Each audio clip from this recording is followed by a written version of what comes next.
Hey, I decided to answer the question asked by one of my listeners on the YouTube, Alexander. He's asking what to do in the situation when he's working for an enterprise, for a company, and at the same time he wants to do open source projects, but he understands the conflict between the interests of the company, which wants to own the code he develops.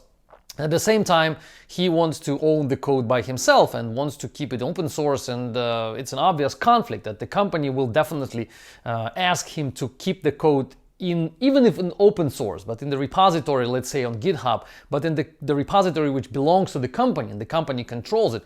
But he at the same time wants to do it on his own in order to promote his own brand on GitHub, in order to be an open source contributor. And he understands, according to his message, that eventually he may quit the company, he may go somewhere else. And what's going to happen with the project, with the product he creates while working there in this company?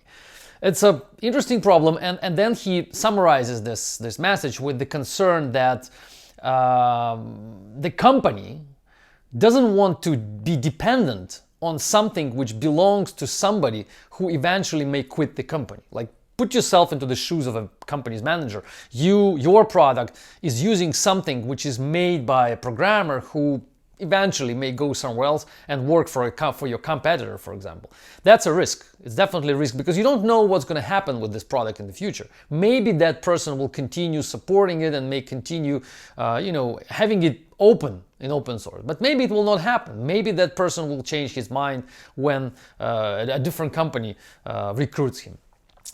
I have an answer for that. That's how we do it, and that's how I recommend programmers do it. Resolve this problem. And many people misunderstand that. Let me step aside and explain another story which I've experienced just recently, just a few months ago. One open source developer was creating and is creating a quite useful product which we in our development also use, and he is developing on GitHub in Java, but then he releases this product to the place which is his own private storage of binary artifacts. And he's telling us that you want to use this product, then take it from this storage, take it from this repository.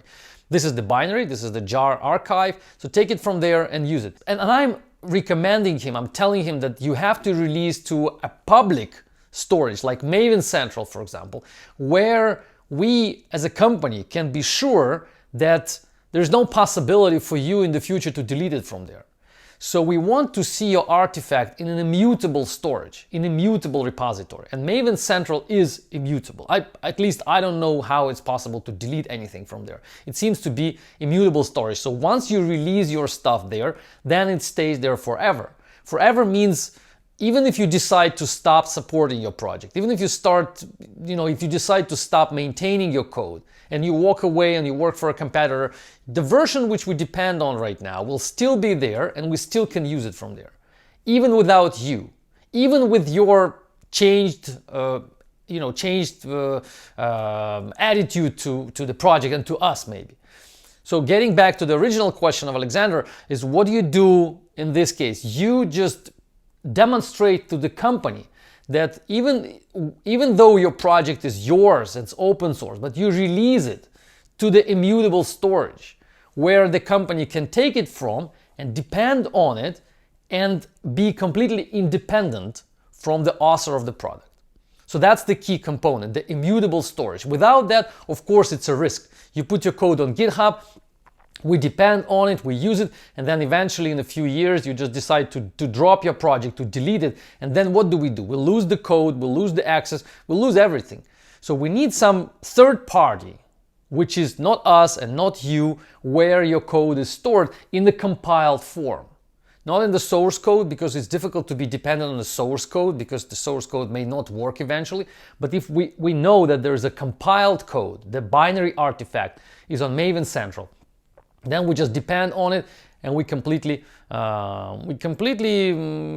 the dependency on you as a developer. And that's a good argument for the company. So you can tell that to your company that I remain the developer, I keep it in my own private GitHub repository. But look, the third-party storage has everything you need in the future. So you don't depend on me, you depend on something which is already detached from me.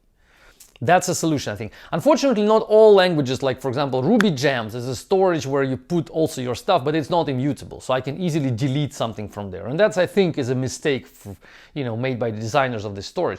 But look at what you have for your language. For Maven, for Java artifacts, for Java, Kotlin, Groovy, all the Java family artifacts, we have Maven Central, where we can guarantee that once it gets there, it will stay there for years, for 10 years, for 20 years, for as long as the whole Maven community is alive.